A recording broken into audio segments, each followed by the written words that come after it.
ఇంకో పూట ఈ కొడుకు క్రికెట్ మ్యాచ్ కోసం పక్క దేశం వెళ్ళి కొలంబోలో మ్యాచ్ చూస్తాడు రాత్రికి. మరుసటి రోజు ఉదయం మళ్ళీ విజయవాడలో ఉంటాడు. మళ్ళీ ఆ సాయంత్రం విజయవాడ నుంచి ఢిల్లీకి పోతాడు. అంతే, ప్రైవేట్ విమానాలే.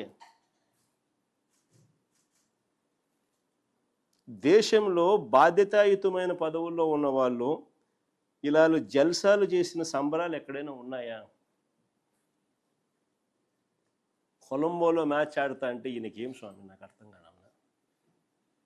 ప్రైవేట్ ఫ్లైట్లో కొలంబోకు పోయి మ్యాచ్ చూస్తాడు. ఈ టీవీ చూస్తే కనపడదా మ్యాచ్?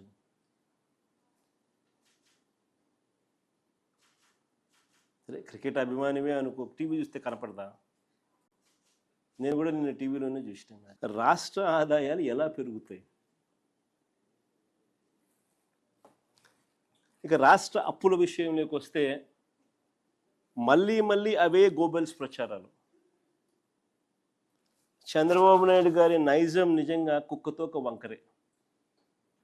అంటే ఎన్నిసార్లు మనము చెప్పినా కూడా, ఎందుకయ్యా అబద్ధాలు చెప్తావు, వాస్తవాలు ఇవి, ఇదిగో వాస్తవాలు అని మనం ఎన్నిసార్లు ప్రజెంటేషన్ ఇచ్చినా, ఎన్నిసార్లు మనం సాక్ష్యాలు ఆధారాలతో సహా చెప్పినప్పటికీ కూడా అవే గోబెల్స్ ప్రచారాలు, అవే అబద్ధాలు రిపీటెడ్గా. కుక్కతోక కూడా ఎప్పుడైనా మీరు గమనించే ఉంటారు. దాన్ని కరెక్ట్ చేయడానికి నువ్వు ఇటు చేయండి, అది మళ్ళీ ఆయనకి వెళ్ళిపోతుంది. అందుకనే సామెత కూడా అంటారు కుక్కతోక వంకర అని. చంద్రబాబు నాయుడు గారి నైజం కూడా కరెక్ట్గా అంతే. మొన్నటి బడ్జెట్ ప్రసంగంలో కూడా ఏకంగా 9.74 లక్షల కోట్లు అప్పులు మేము మిగిల్చామంటారు.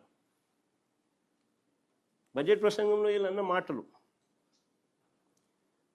అసలు నిజాలేంటో తెలుస్తాయని, రాష్ట్రానికి సంబంధించిన అప్పులు ఎంతుంటాయో రాష్ట్ర ప్రజలకు ఎక్కడ తెలిసిపోతుందేమోనని ఏకంగా బడ్జెట్ పేపర్స్లో అప్పులకు సంబంధించిన టేబుల్ వాల్యూమ్ నెంబర్ 6 ఈ బుక్లో ఉంటుంది. వాల్యూమ్ నెంబర్ 6 బుక్లో దీనికి సంబంధించిన టేబుల్ పూర్తిగా ఎత్తేసారు, కనపడదు.